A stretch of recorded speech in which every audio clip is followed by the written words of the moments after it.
নমস্কাৰ বন্ধু-বান্ধৱীসকল, Dimple Patgiri education YouTube চেনেললৈ আপোনালোক সকলোকে স্বাগতম জনাইছোঁ। আৰু আজিৰ ভিডিঅ'টোত আমি আলোচনা কৰিম ফটোশ্বপ কম্পিউটাৰ নলেজৰ ওপৰত।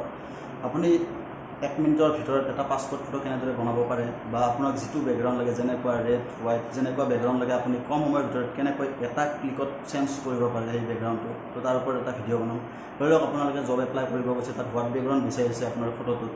যদি হোৱাইট বেকগ্ৰাউণ্ড বিচাৰিছে, আপুনি এটা বেলেগ বেকগ্ৰাউণ্ড কালাৰৰ পৰা কেনেদৰে হোৱাইট বেকগ্ৰাউণ্ড এটা ক্লিক কৰি আপোনালোকে বনাব পাৰিব, তাৰ ওপৰত যি আলোচনা কৰা হ'ব। আৰু ফটোশ্বপৰ গোটেইখিনি নলেজ এটা ভিডিঅ'ত দিয়াটো সম্ভৱ নহয়। যিবিলাক টুল আছে, সকলো টুলৰ এটা মহত্ব গুণ আছে, যিকেইটাৰ থ্ৰুদি আমি ভালদৰে কিছুমান এডিট কৰিব পাৰোঁ। কিন্তু আজি জাষ্ট এটা শ্বৰ্ট ট্ৰিক আপোনালোকক দেখুৱাম। 1 মিনিটৰ ভিতৰত এটা পাছপোৰ্ট চাইজ আপুনি যেনেদৰে বিচাৰে তেনেদৰে কৰিব পাৰিব। তো আহক ভিডিঅ'টো আৰম্ভ কৰোঁ। প্ৰথমতে আপুনি লেপটপ বা আপোনাৰ কম্পিউটাৰটো অন কৰি ল'ব। লোৱাৰ পিছত ফটোশ্বপটো অ'পেন কৰিব। ফটোশ্বপটো অ'পেন কৰাৰ পিছত আমি যিটো ফটো এডিট কৰিম সেইটো ফটো ইয়াতে মই লৈ আহিছোঁ। এইটো ফটো মই এডিট কৰিম। তো এইটো ফটো মই ক্ৰপ কৰি ল'ম। তাৰপিছত বেকগ্ৰাউণ্ডটো চেঞ্জ কৰি দেখুৱাম আপোনালোকক ভালদৰে কেনেদৰে অতি সোনকালে বেকগ্ৰাউণ্ডটো চেঞ্জ কৰিব পাৰি। তো ইয়াৰ কাৰণে মই ক্ৰপ টুলটো লৈছোঁ। মই আপোনালোকক মাৰ্ক কৰি দেখাই দি আছোঁ। ক্ৰপ টুলটো লৈ আমি ফটোটো জাষ্ট এডজাষ্ট কৰি ল'ম। ছাইডৰ বেকগ্ৰাউণ্ড এইবিলাক আমি কাটি ল'ম। তো মই ক্ৰপ টুলটো চিলেক্ট কৰিছোঁ, এইটো চাই ল'ব। এইটো টুল চিলেক্ট কৰি আমি ক্ৰপ কৰি লৈছোঁ ফটোটো। ক্ৰপ কৰি লোৱাৰ পিছত এণ্টাৰ প্ৰেছ কৰি দিছোঁ। চাব, মই এণ্টাৰ প্ৰেছ কৰি দিছোঁ। তাৰপিছত মই আপোনাক মাৰ্ক কৰি দেখাই আছোঁ।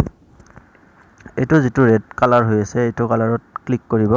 মই আপুনি যিটো বেকগ্ৰাউণ্ড কালাৰ ল'ব বিচাৰে, মই নীলা কালাৰ ল'ব বিচাৰিছোঁ, চ' নীলা কালাৰটো চুজ কৰিছোঁ। তাৰপিছত চাব, ইয়াতে আপোনাৰ আছে পেন বাকেট টুল। এই টুলটো চিলেক্ট কৰিব। এই টুলটো চিলেক্ট কৰা হোৱাৰ পিছত আপুনি বেকগ্ৰাউণ্ডত যাব। আপোনাৰ যিটো বেকগ্ৰাউণ্ডত এবাৰ ক্লিক কৰি দিব। এই টুলটো ল'ব আৰু বেকগ্ৰাউণ্ডত ক্লিক কৰি দিব। গোটেইখিনি নাই যোৱা, গতিকে ইয়াতে এবাৰকৈ ক্লিক কৰি দিব। এনেকৈ য'ত বেকগ্ৰাউণ্ডটো লোৱা নাই সেইখিনি ঠাইত আপুনি ধুনীয়াকৈ কেইবাৰমান ক্লিক কৰি দিব। এতিয়া বেকগ্ৰাউণ্ডটো সুন্দৰ হৈ গৈছে। তাৰপিছত নেক্সট আপুনি যদি হোৱাইট বেকগ্ৰাউণ্ড ল'ব খোজে, কালাৰখিনিত ক্লিক কৰিব য'ত মাৰ্ক কৰিছোঁ। তাৰপিছত ইয়াতে কালাৰটো চিলেক্ট কৰি ল'ব।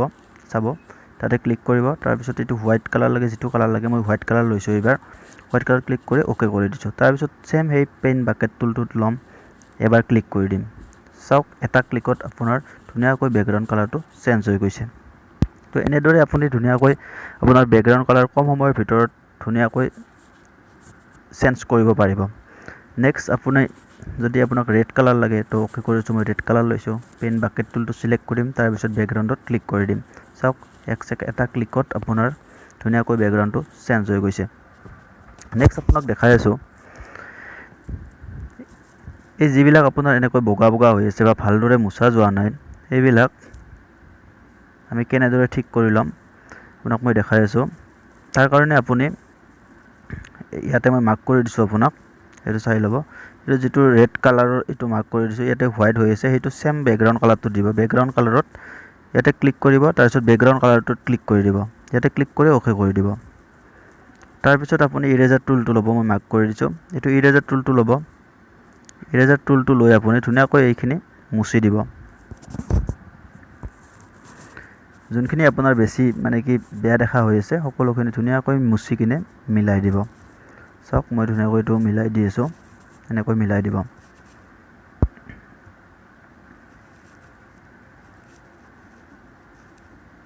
সকলোখিনি ভালদৰে মিলাই ল'ব। লোৱাৰ পিছত চাব, ইয়াতে আপোনাৰ কিছুমান এই চুলিবিলাক বগা বগা হৈ আছে। এই যিটো বেয়া কালাৰ হৈ আছে, এই কালাৰটোৰ কাৰণে মই চিলেক্ট কৰি দিছোঁ আপোনাক ক্লন ষ্টাম্প টুল। এই যিটো টুল আছে এইটো চিলেক্ট কৰিব।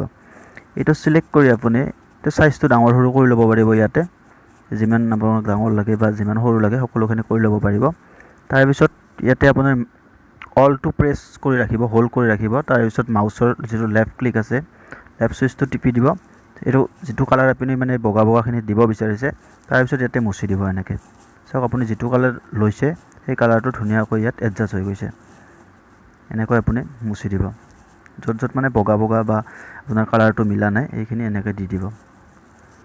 এইখিনি ভালদৰে ক্লিয়াৰ কৰি লৈছোঁ। সকলোখিনি এনেকৈ ভালদৰে কৰি ল'ব। এইখিনিত আছে অকণমান, চাব, ইয়াতে অলটো প্ৰেছ কৰি মাউচৰ লেফ্ট ক্লিক কৰি এনেকৈ মুচি দিব। তো চাওক এতিয়া ফটোটো দেখিবলৈ অলপমান ভাল দেখা হৈছে। তো এনেদৰে আপুনি এনেকৈ মিলাই ল'ব পাৰিব। তাৰপিছত কণ্ট্ৰল M প্ৰেছ কৰিব। তাৰপিছত এইটো আপোনাৰ টুলটো এতিয়া আপুনি হোৱাইট ব্লেক যেনেকুৱাকৈ আপোনাৰ কালাৰটো এডজাষ্ট কৰিব বিচাৰে তেনেকৈ আপুনি এডজাষ্ট কৰি ল'ব। তো এনেকৈ আপুনি ধুনীয়াকৈ এটা ফটো কম সময়ৰ ভিতৰত বনাব পাৰিব।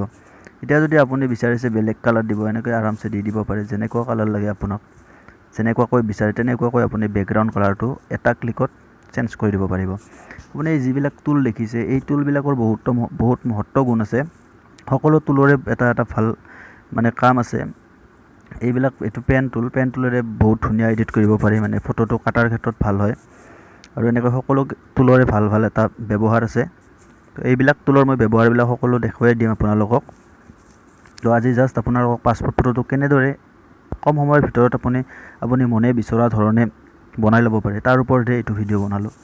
যদি ভিডিঅ'টো ভাল পাইছে মোৰ ভিডিঅ'টো এবাৰ লাইক কৰি দিব আৰু চেনেলটো যদি ছাবস্ক্ৰাইব কৰা নাই ছাবস্ক্ৰাইব কৰি দিব। ধন্যবাদ। তো এনেদৰে আপোনালোকে আপোনাৰ নিজৰ লেপটপ বা কম্পিউটাৰত এনেকৈ পাছপোৰ্ট ফটোটো আপুনি মিলাই ল'ব পাৰে কম সময়ৰ ভিতৰত। এইটো এটা সৰু শ্বৰ্ট ট্ৰিক হয় আৰু ইয়াতকৈ ভাল এডিট আছে আপোনালোকৰ, ভাল টুল আছে। যিকেইটা টুলৰ আপোনাক গোটেইকেইটা ব্যৱহাৰ দেখুওৱা নাই, জাষ্ট দুটামান টুলৰহে ব্যৱহাৰ কৰি দেখুৱালোঁ।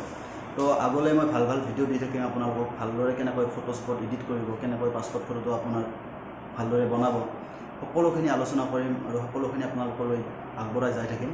তো যদি ভিডিঅ'টো চাই ভাল পাইছে লাইক কৰিব, কমেণ্ট কৰিব আৰু চেনেলটো ছাবস্ক্ৰাইব কৰি দিব। ধন্যবাদ।